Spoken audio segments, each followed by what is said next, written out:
Sir, कहा जा रहा है कि सलमान खुर्शीद जैसे लीडर ये बयान देते हैं कि भारत में भी जो है ऐसी स्थिति हो जाएगी। और मुझे याद है आप एक टीवी चैनल के पैनल पे भी आप मौजूद थे, वहां पे कुछ लेफ्टिस्ट लीडर भी मौजूद थे उस पैनल में, आपसे चर्चा कर रहे थे, आपसे बहस कर रहे थे।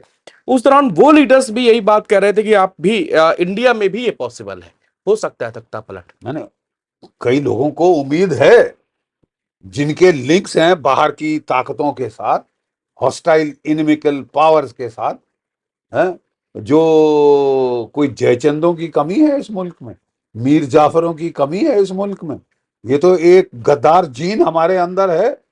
वो हमेशा जो बाहर से ईस्ट इंडिया कंपनी आई थी तो उसके साथ भी मिल गए थे। क्या आपको याद है आपको कि जब सिराजुद्दौला की लड़ाई हुई थी लॉर्ड क्लाइव से, तो एंड टाइम पे पलटी मार के मीर जाफर जाके उनसे मिल गया था। कोई लड़ाई हुई ही नहीं साहब, ठीक है। और जब लॉर्ड क्लाइव कलकत्ता की सड़कों में घूम रहा था, तब मीर जाफर के चमचों ने वहां पे, कहते हैं, कोई 100 मन गुलाब की पंखड़ियां छिड़की।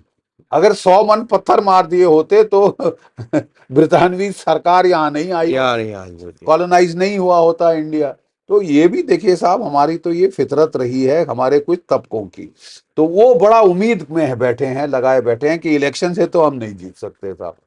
तो हम तो, इलेक्शन क्या चीज है, अगर बांग्लादेश में हो सकता है तो वो सोच रहे हैं कि यहाँ भी करा रहे हैं। इसीलिए मैंने पहल कहा था कि the warning is to India.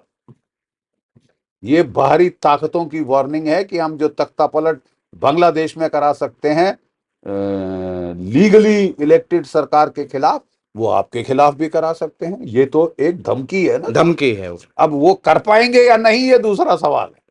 हा? इन्होंने ट्राई किया था इस इलेक्शन के टाइम पे, जो चैटबॉट की जो एआई कंपनी है, उसने कहा है कि साहब शरेआम आपकी इलेक्शन में हस्तक्षेप हुआ है। अगर आपने यूट्यूब का कंटेंट देखा है हमारी इलेक्शन के दौरान, कितनी सारी नई चैनल्स आ गई थी, लाखों व्यूज हर रोज, मिलियंस व्यूज आते थे। लोग ऐसे ऐसे करके बता रहे थे, हाँ, अब तो गई बीजेपी, अब तो गई बीजेपी। बीजेपी को देखिए, Bharat is a functioning democracy. मैं समझता हूं जो वर्डिक्ट जनता जनार्दन ने दिया is very fair and very good. The voice of the people is the voice of God. तीसरी टर्म के लिए वो ले आए मोदी जी को वापस, but with a reduced majority. कि भारत में भी एक सोच थी लोगों में कि भाई बहुत ज्यादा पावर एक जगह नहीं देनी चाहिए, ठीक है, और उन्होंने कर दिया। Perfect solution. नहीं, आपकी गवर्नेंस अच्छी है, आप आइए फिर गवर्न करिए, लेकिन थोड़ा सा चेक लोग रखना चाहते हैं। मजबूत विपक्ष भी देश को, मजबूत विपक्ष भी एक रिक्वायरमेंट है ऑपोजिशन की। Perfect democratic solution. हमारी डेमोक्रेसी साहब अमेरिका की डेमोक्रेसी से ज्यादा अच्छी। क्या हो रहा है अमेरिका में, जरा अपने गरिबान में भी झांक लें। गोली मारी दी जा रही है। अरे साहब, प्रेसिडेंट के खिलाफ केस पे केस, फॉर्मर प्रेसिडेंट, ठीक है साहब, उसको तो मतलब हाथ पैर बांध रहे हैं आप। फ्री एंड फेयर इलेक्शन के नाम तो बाद में कीजिए, आप हाथ पैर बांध रहे हैं। फिर उससे भी जब आप नहीं उसको केसों में फंसा पाए, जेल में नहीं भेज पाए, कि इसका तो इलेक्शन कैंपेन ही खत्म कर दो जेल भेज के, जो आप इल्जाम लगा रहे हैं हसीना वाजिद पे, वही आप कर रहे, ठीक है। उसके बाद तो उसको असैसिनेट कर दो, मार डालो जान से। ये है democracy. I am just asking you, जो दुनिया बाहर से देख रही है, और वो देश दुनिया को डेमोक्रेसी का पाठ पढ़ाता है, मानवाधिकार का पाठ पढ़ाता है, दुनिया को पर उपदेश कुशल बहुत तेरे। जरा अपने गरिबान में अपनी इलेक्शन पे झांक लीजिए ना साहब। आपके पूर्व प्रेसिडेंट ने कहा है कि यहाँ धांधली हुई, डोनाल्ड ट्रंप ने इल्जाम लगाया कि ये धांधली हुई, लोग सड़कों पे निकल आए थे, और आप हमको सिखा रहे हैं कि डेमोक्रेसी कैसे होनी चाहिए साहब। भी तो बड़ी अजीब बात है, बहुत ही दर्द होता है।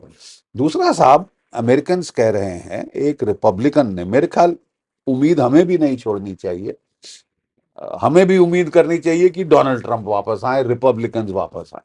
एक रिपब्लिकन सेनेटर ने वो बिल डाला है सेनेट में कि अमेरिका भारत को most trusted non NATO ally का दर्जा दे, जो हथियार भारत को चाहिए वो दे, जो एड भारत को चाहिए वो दे, ताकि वो चीन के खिलाफ खड़ा हो सके, लड़ सके। ठीक है साहब, ये एक तबका है सोच। डेमोक्रेसी का फायदा यही है कि एक ही विचारधारा नहीं होती, नहीं हो टोटलिटेरियन स्टेट नहीं है, तो एक वो भी विचारधारा है वहां पे, और ये आपकी डेमोक्रेट्स की विचारधारा है। अब जो बाइडन तो सटिया गए हैं, अब वो तो उन्होंने ऐलाने जंग कर दिया है भारत के खिलाफ कि तुमने जाके रूस के पुतिन को जफ्फी क्यों मारी। अब साहब जफ्फी की इजाजत आपसे लेनी पड़ेगी, नंबर एक। नंबर दो, रूस is a tried and tested friend.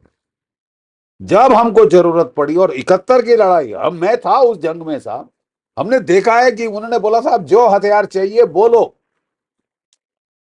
हम सब्सिडाइज्ड कॉस्ट पे देंगे।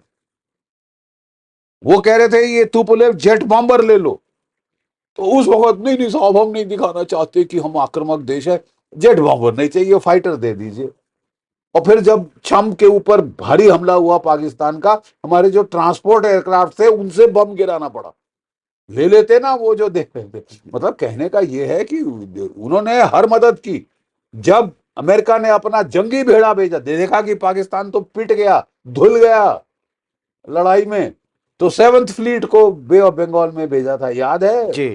ठीक है साहब। और USS enterprise nuclear powered aircraft carrier, वो वहां पे बे ऑफ बंगाल में हमको धमकाने आ रहा था और पाकिस्तान की मदद करने के लिए आ रहा था।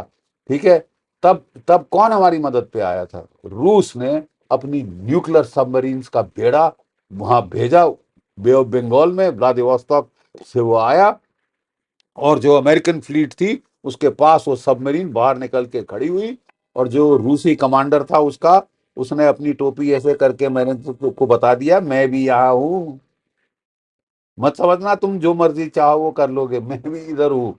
जहाज आज डूब जाएगा एयरक्राफ्ट कैरियर आपका। ठीक है, तो तब वो ठंडे पड़ गए और उनको समझ आ गया कि साहब अब तो कुछ हो ही नहीं सकता, और इन एनी केस तब तक हम ढाका पहुंच चुके थे, खलास, इट वाज ऑल ओवर। हम फिर से खलास कर सकते हैं साहब, ऐसी क्या बात। अब तो हमारी फौजी ताकत बढ़ी ही है ना, हम फिर से खलास कर सकते हैं। हमें मजबूर मत करिए, हमारे सर पे मत चढ़िए। अपना देश आपका है, जैसे आप करना चाहते हैं करिए। आपको अगर जिहादी गदर चाहिए, इकोनॉमिक प्रोग्रेस, शांति, पीस नहीं चाहिए, दैट इज योर प्रॉब्लम। ठीक है, but you cannot export your problem on to India. ठीक है, वो आप हिंदुओं के साथ प्रताड़ित करेंगे, बांग्लादेश का वो ईस्ट पाकिस्तान का किस्सा रिपीट करेंगे जो पाकिस्तान ने किया था, तब भी उसने 10 करोड़ हिंदू तकरीबन उठा के यहां भेज दिए थे। ठीक है, यहां फोर्स आउट किए थे, और अपनी प्रॉब्लम हमारी प्रॉब्लम बना दी। आप अपनी प्रॉब्लम हमारी प्रॉब्लम बनाएंगे तो फिर आपको प्रॉब्लम होगी। आपको ही प्रॉब्लम होगी। बहुत बहुत धन्यवाद बख्शी साहब, इतना विस्तार से बांग्लादेश के हर पहलू पर कहां से किस तरह से ये एक आंदोलन छात्रों का और किस तरह से तख्ता पलट की एक कहानी बनती है, एक पूरी स्क्रिप्ट लिखी गई इस तख्ता पलट की। कौन कौन इस स्क्रिप्ट को लिखने वाला था, बख्शी साहब ने बताया। कौन कौन सी बाहरी ताकतें इसमें इन्वॉल्व थी, और ये क्यों भारत के लिए भी एक बड़ा यहां पर एक साइन, एक भारत को भी एक यहां पर चुनौती यहां पर दी जा रही है।